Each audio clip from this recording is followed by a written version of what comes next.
Merci, bonjour à tous. Moi je vais être assez bref, hein. Je vais vous parler en fait donc je travaille au CEREMA qui est un établissement public qui dépend du ministère de l'écologie, du développement durable. Et je te le balance, non, vas-y, je te le mets. Et donc, je vais vous présenter en deux mots le CEREMA. Donc, c'est un organisme qui a été créé début 2014 et qui regroupe plusieurs services qui avant appartenaient au ministère du développement durable. Donc, merci. Donc, il regroupe un peu plus de 3000 personnes et il regroupe 11 centres sur toute la France. Donc, moi, je suis basé à Aix-en-Provence et le CEREMA Méditerranée comprend également une antenne à Nice et à Montpellier. On est un centre de ressources en appui au service de l'État, donc du ministère du Développement durable et également des collectivités locales. Le but c'est aussi de capitaliser les connaissances sur différents domaines d'intervention, donc transport, énergie, environnement, logement, sur les pratiques qui se font au quotidien dans les collectivités. Donc là je vous ai donné l'ensemble des domaines assez rapidement et forcément toutes ces données-là, la dimension géographique est très importante et donc sur la dimension géographique, disons, les purs géomaticiens en fait, on en compte environ peut-être une vingtaine au CEREMA, dont déjà 4 ou 5 chez nous à Aix, mais par contre il y a beaucoup d'utilisateurs de SIG dans tous les services d'études, ça c'est sûr, et donc on travaille disons, pour l'essentiel en soutien au service du ministère du Développement durable, donc ce qu'on appelle les DREAL, c'est les directions régionales, les DDT, c'est les directions départementales, mais également les services centraux du ministère, de l'administration centrale. Il y a quelque chose qui peut vous intéresser, c'est une lettre qui était diffusée par le CERTU, donc qui fait maintenant partie du CEREMA, qui s'appelle Signature, et donc qui est diffusée tous les mois ou deux, je ne sais plus, et donc qui disons, diffuse des articles techniques, des informations sur l'information géographique dans les différents domaines, transport, environnement, etc., de l'urbanisme du ministère, donc qui peut vous intéresser. Par rapport à OpenStreetMap, donc personnellement, moi je travaille dans les transports, je fais beaucoup de veille sur OSM quand on l'a vu sortir il y a 10 ans, et puis bon, on a eu la chance d'avoir quelqu'un comme Gaël chez nous là, à Aix qui est finalement devenu Monsieur OpenStreetMap France, hein, même s'il n'est plus président. Et donc OpenStreetMap c'est un outil qui est très intéressant en termes de veille et de prototypage. Dans le domaine transport, on a fait quelques travaux autour d'OpenStreetMap pour analyser des réseaux de transport, que ce soit en termes de cyclabilité, de marchabilité, également de connaissance des transports collectifs. Et puis plus récemment, un projet qui a été repris par l'agence d'urbanisme de Marseille, un calculateur d'itinéraire multimodal qui permet d'obtenir des indicateurs sur la desserte donc en transport collectif et en voiture ou en vélo, donc les différents modes, la desserte, que ce soit l'accès à différents lieux publics ou le temps de trajet, les isochrones autour de n'importe quel point l'agence sur le territoire métropolitain. Donc ça, c'est des outils que OpenStreetMap rend possible. Alors, si j'interviens aujourd'hui, c'est plus parce qu'on a lancé une petite étude avec différents collègues dans différents centres du CEREMA en France, hein, en Ile-de-France, à Lyon, à Bordeaux, etc. Une étude qui vise à faire connaître l'utilisation d'OpenStreetMap dans les services publics. Donc l'idée c'est qu'il y a aujourd'hui quelques pionniers en fait en France qui utilisent OpenStreetMap pratiquement depuis le début. Donc on a des illustres représentants d'Orange, donc de la ville et de l'intercommunalité.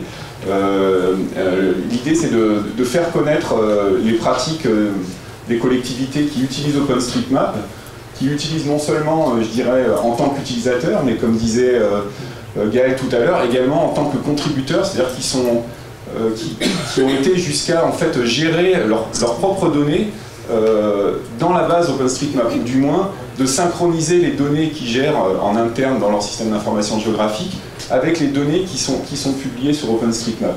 Donc ça, c'est le niveau, on va dire, peut-être le plus avancé de l'utilisation d'OpenStreetMap, mais ça pose une vraie question de fond, c'est qu'on a à la fois dans les collectivités, puis les services publics en général, les agences d'urbanisme, différentes régies qui peuvent exister dans la sphère publique, on a à la fois, disons, besoin de gérer des données par rapport aux activités techniques qu'on a, donc du système d'information géographique, avec des bases de données géographiques, les métiers. Et puis, on a par ailleurs des données référentielles qui existent nationales. On a des données open data qui de plus en plus sont mises sur la place publique et qui sont réutilisées, dont les réutilisateurs sont très largement aussi les services publics entre eux. Et puis on a la donnée collaborative dont OpenStreetMap est le plus grand exemple, surtout dans la sphère géographique évidemment. Et donc comment on fait cohabiter ça? Quels sont les processus de mise à jour pour que ça fonctionne et que ça ne coûte pas trop cher, puisque c'est aussi évidemment une préoccupation des services publics. Voilà, donc nous, l'étude qu'on lance cette année, c'est, enfin, on n'a pas de solution a priori, c'est-à-dire qu'on va aller rencontrer les gens, les différents acteurs qui sont actifs autour d'OpenStreetMap dans les collectivités. On va leur demander comment ils travaillent, on va rendre compte de ça, et puis on va essayer de proposer, disons, des recommandations de capitaliser, de voir à partir de là, qu'est-ce qu'on peut faire pour aller plus loin, pour que ça soit mieux utilisé, quels sont les problèmes qui se posent, les pistes de solutions. Voilà, donc ça c'est une étude qui est un petit peu là dans le sujet d'aujourd'hui. Et puis par ailleurs, on est intéressé par un stagiaire pour le printemps, donc ça peut aussi vous concerner. Voilà, je vais peut-être quand même pas être trop long parce qu'il y a beaucoup de monde qui doit intervenir. Beaucoup de choses intéressantes qui vont vous être présentées. Merci.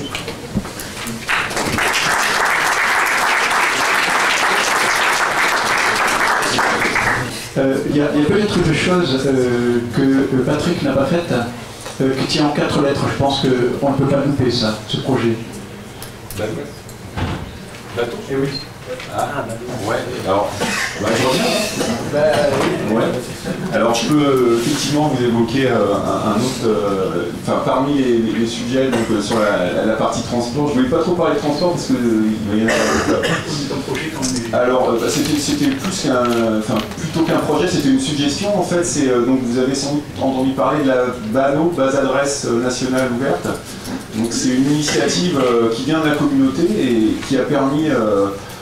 En quelques mois, on va dire en moins d'1 an, de créer une base adresse nationale, donc ouverte, enfin, donc qui est dans OpenStreetMap, là où depuis, on va dire, au moins 20 ans, disons, les administrations qui sont chargées de gérer les référentiels d'adresse, parce qu'en fait c'était ça la complexité, il y en avait plusieurs, n'avaient pas réussi à se mettre d'accord pour en faire émerger un référentiel d'adresse national. Donc il y avait la Poste, les impôts et l'hygiène.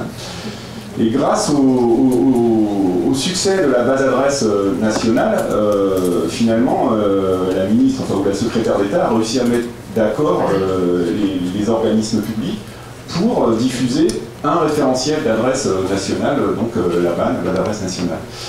Et c'est quelque chose aussi qui se pose en fait pour les transports, où les arrêts de transport public en fait font partie des données de référence, enfin des données pivots, on va dire, qui sont utilisées par plein d'applications et qui correspondent à une réalité géographique sur le terrain, et où on n'arrive pas pour l'instant à faire émerger un référentiel national des arrêts de transport en France. Il en existe, les Anglais sont les plus avancés puisque ça fait plus de 10 ans qu'ils ont un référentiel national des arrêts de transport. Les Allemands, c'est en cours, et puis des pays plus petits, type Pays-Bas, etc., ça fait aussi bien longtemps qu'ils font ça, les Suisses, bien sûr. Et donc, l'idée qu'on a proposée aux collègues de la communauté OSM France, c'est de dire, est-ce qu'on ne pourrait pas faire une bateau, donc une base arrêt transport ouverte, sur le modèle de la BANO, c'est-à-dire avec la communauté OSM, qui en fait récupère l'ensemble des arrêts de transport existants, open data ou saisis par la communauté, et qui, sur cette base-là, en fait, produisent un premier référentiel national d'arrêt, et qui, on va dire, mettent la pression à la sphère publique pour créer la base arrêt transport national officielle. Donc, pour l'instant, c'est essentiellement une réflexion.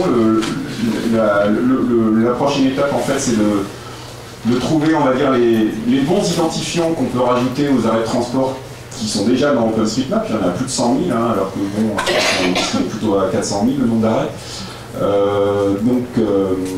De rajouter les bons identifiants en tant que tag OpenStreetMap, de façon à pouvoir, disons, mutualiser au niveau national et identifier clairement les arrêts de transport. Donc c'est peut-être quelque chose qui se fera concrètement cette année, qui va avancer. Je pense que si au niveau des gens qui travaillent sur les normes, donc, qui sont des gens avec qui je travaille, ils arrivent à proposer à la communauté OSM la bonne façon, disons, d'identifier les arrêts de transport compte tenu des normes françaises et européennes.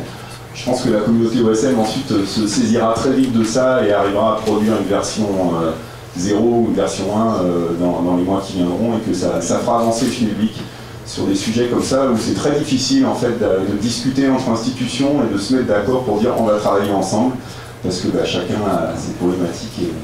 Et ça, c'est un gros plus d'OSM, c'est cet aspect, on y va, on se pose pas de questions, nous on n'a pas d'étiquette, on fait juste faire avancer le public, et c'est un gros apport d'OpenStreetMap. Voilà. Donc ça, c'est pas quelque chose sur lequel vous allez travailler cet après-midi, mais ça y participe, c'est dans le mouvement. Voilà.